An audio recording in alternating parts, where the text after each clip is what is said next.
अस्सलाम वालेकुम दोस्तों, अॼु तव्हांजे लाइ ख़ासि अपडेटूं मूं आंदियूं आहिनि तकरार ड्रामो, मोहब्बतनि जो माॻ ऐं मक़तल ड्रामे जे बारे में ऐं अॻिते हवेली ड्रामे जे बारे में बि तव्हांजे साम्हूं अपडेट ॾींदासीं। जेको आज़म मेंगल यानी रबनि जो ड्रामो आहे उन जी बि पूरी अपडेट ॾींदासीं।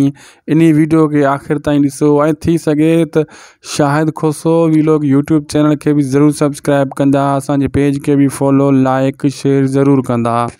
दोस्तों तव्हांखे ॿुधाईंदा हलूं पहिरीं ॻाल्हि त जीअं असां तव्हांखे ज़ह ज़िंदगी ऐं तकरार ड्रामे जी अपडेट सभु खां पहिरियां ॾींदा आयासीं ऐं जेको आहे हर अदाकारनि जो फ़ोन नंबर बि तव्हांजे नाम कयासीं ऐं काफ़ी सारा जेका न्यूज़ हुआ उहे बि तव्हांखे ॿुधायासीं। लेकिन अॼु तव्हांजे लाइ हिकु ख़ासि मैसेज ऐं ख़ासि ख़बर इहा आहे त सुभाणे राति जीअं मतिलबु ड्रामो स्टार्ट थींदो मोहब्बतनि जो माॻ, उन जी बि अपडेट तव्हांखे शाहिद खोसो वीलॉग यूट्यूब चैनल ते मिलंदी ऐं मक़तल ड्रामे जी बि अपडेट तव्हांखे शाहिद खोसो वीलॉग यूट्यूब चैनल ते मिलंदी। ऐं ॿी ॻाल्हि त इहा जेको हवेली ड्रामो 2024 में आज़म मेंगल जो यानी आज़म मेंगल उर्फ़ रबनि जो अचण वारो आहे, उन जी बि पूरी अपडेट हर रोज़ु तव्हांखे शाहिद खोसो वीलॉग यूट्यूब चैनल ते मिलंदी।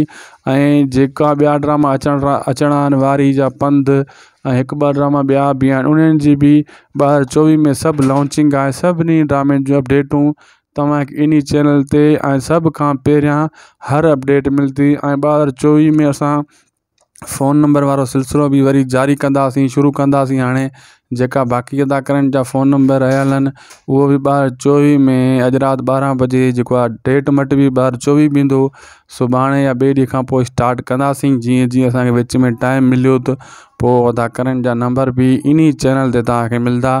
तॾहिं तव्हांखे चवंदा आहियूं इन खे हाणे ई सब्सक्राइब करे छॾियो, पेज खे बि हाणे फॉलो करे छॾियो जीअं तव्हां खां का अपडेट मिस न थिए।